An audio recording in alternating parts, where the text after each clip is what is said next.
कोई बोल रहा है कि आनंद मोहन मत बोलिए, आनंद मोहन जी बोलिए, शेरे बिहार हैं। आप क्या मानते हैं सर? अब बोलने वाले तो बोल सकते हैं कि भारत रत्न भी दे दे उनको, तो मैं क्या बोलूं। लेकिन देखिए, ये मामला बहुत दुर्भाग्यपूर्ण है कि आनंद मोहन जैसे खूंखार अपराधी को, जिसने दिन दहाड़े एक डीएम का खून कर दिया था नेशनल हाईवे पर, और जिसे सुप्रीम कोर्ट ने उम्र कैद की सजा सुनाई थी, उसको समय से पहले रिहा कर दिया बिहार सरकार ने। और उससे भी ज्यादा शर्म की बात यह है कि उसकी रिहाई के लिए बिहार सरकार ने नियम कायदे कानून बदल दिए, अच्छा, नियमों में ही संशोधन कर दिया। अच्छा। तो बचपन में हम लोग एक नाटक पढ़ते थे, अंधेर नगरी चौपट राजा। अच्छा। तो बड़ा होके हम लोग उस नाटक का मंचन देख रहे हैं कि पूरा जो बिहार है वो अंधेर नगरी बन गया है, और जो मुख्यमंत्री हैं पलटू राम, वो चौपट राजा की भूमिका में आ गए हैं। तो ये बहुत ही दुर्भाग्यपूर्ण हुआ है और एकदम अंधेर गर्दी है। तो इसी मामले को मैंने कल चुनौती दी है पटना हाई कोर्ट में। अच्छा जी, पीआईएल के माध्यम से, जिसको पब्लिक इंटरेस्ट लिटिगेशन कहते हैं, हिंदी में जिसको जनहित याचिका कहते हैं। तो कल मैंने इस पर पीआईएल भी दाखिल किया है। सुन सकते हैं, बड़ी अपडेट है। कहीं आनंद मोहन की रिहाई हो चुकी है, कहीं लोग खुशियां मना रहे हैं, कई लोग शेरे बिहार कर रहे हैं। तो यही पूर्व आईपीएस सर अमिताभ सर, उनके खिलाफ हाईकोर्ट में पीआईएल दर्ज करा चुके हैं। और देखिए आगे क्या कुछ होने वाला है, इन्हीं से जानते हैं।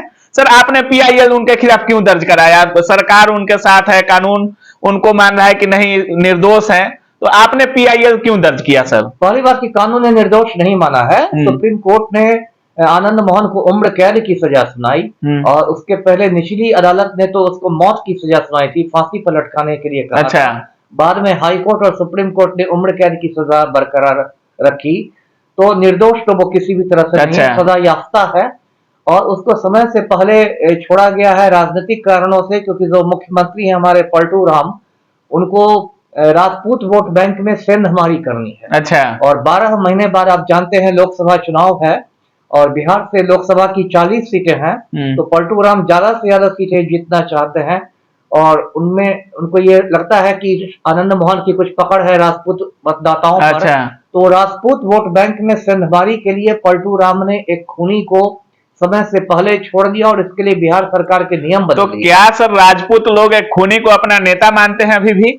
मैं तो ऐसा नहीं मानता। मेरे बहुत सारे राजपूत मित्र हैं, और वो लोग उसमें बहुत सारे शरीफ और अच्छे लोग हैं जो आनंद मोहन को बिल्कुल कलंक मानते हैं, और उसको एक गुंडा मवाली मानते हैं जो है। अब कुछ गुमराह लोग तो हर जाति हर धर्म में रहते हैं। अब कुछ आपको भूमिहार मिल जाएंगे जो आपको अनंत सिंह की दलाली करते दिखाई देंगे, कुछ मुसलमान मिल जाएंगे शहाबुद्दीन को हीरो बनाते दिख जाएंगे, ऐसे ही कुछ राजपूत भी मिल जाएंगे जो आनंद मोहन की जय जयकार करेंगे।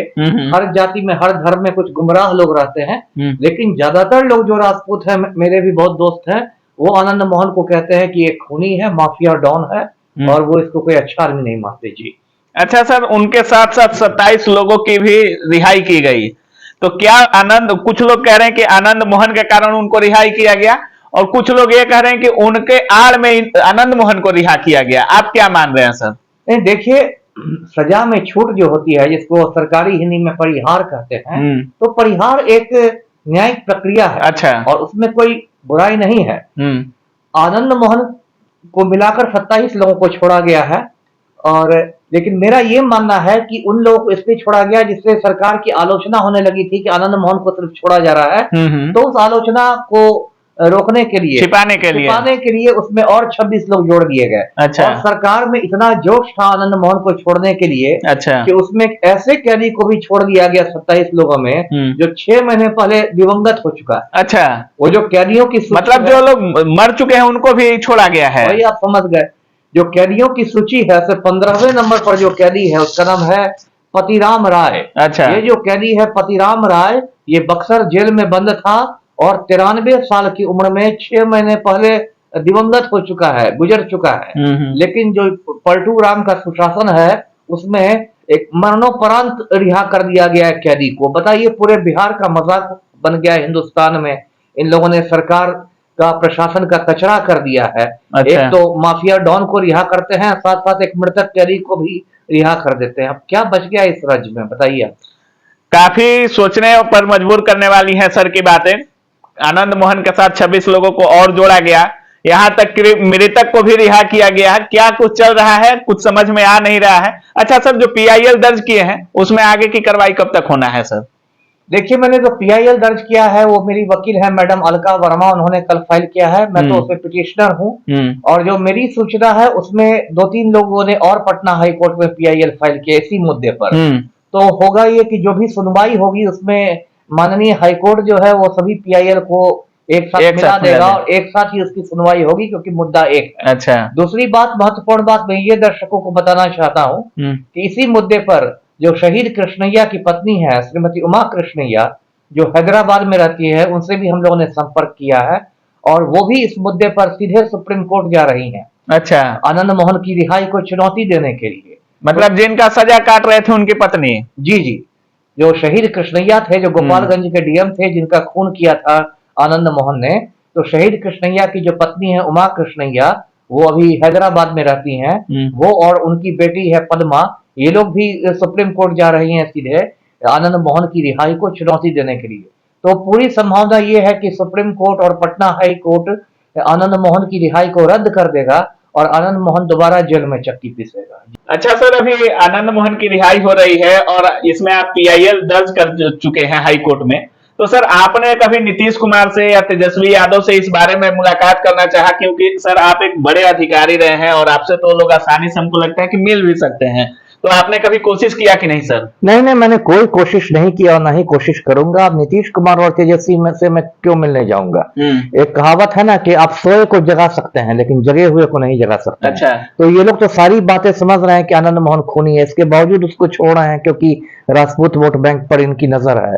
तो इनसे मिलकर मैं क्या करूंगा? मेरे वक्त की बर्बादी होगी। मतलब जो भी फैसला करना होगा वो अदालत करेगा और सुप्रीम कोर्ट और हाई कोर्ट यदि कोई फैसला देता है तो इनको पलटू राम को मानना ही मानना है जी। मतलब पूरी आनंद मोहन की जो कहानी है अभी तक पूरी राजनीति पर आधारित है और वोट बैंक की राजनीति पर आधारित है। ये तो स्कूल का बच्चा भी समझेगा। अच्छा। ये तो इतना मतलब ब्लैटेंट है, इतना खुला हुआ है जो इसकी टाइमिंग है। मैं याद दिला दूं दर्शकों को कि अभी 2-3 महीने पहले पटना के मिलर हाई स्कूल के प्रांगण में महाराणा प्रताप की पुण्यतिथि मनाई गई थी और उस मौके पर भी राजपूतों का जुटान हुआ था और पलटू राम मंच से भाषण दे रहे थे। तो कुछ लोगों ने नारे लगाए कि आनंद मोहन को रिहा करो, तो पलटू राम ने मंच से ही कहा कि हम लोग उसमें लगे हुए हैं जी, लगे हुए हैं, आप लोग उनकी पत्नी से पूछ लीजिए। अच्छा। तो ये जो कवायद थी रिहाई की, ये महीनों से चल रही थी। अच्छा। तो इसलिए अब इसमें इनसे मुलाकात करके क्या होगा? जो फैसला होगा, जो इंसाफ होगा, वो अब अदालत से मिलने वाला है। अदालत और न्यायालय पर भरोसा है। जी जी। तो बाकी आप क्या सोच रहे हैं आनंद मोहन के बारे में, सर के बारे में, नीतीश कुमार के बारे में, और जो बिहार में नियम कानून बदला गया है आनंद मोहन के लिए? कुछ लोग मान रहे हैं कि उसके लिए नहीं बदला गया है, जो 26 लोगों को उसके अलावा छोड़ा गया है। सभी के बारे में आपकी क्या राय है? आप कमेंट सेक्शन में अपनी राय जरूर दर्ज कीजिएगा। आप देख रहे थे काबिल न्यूज। जय हिंद।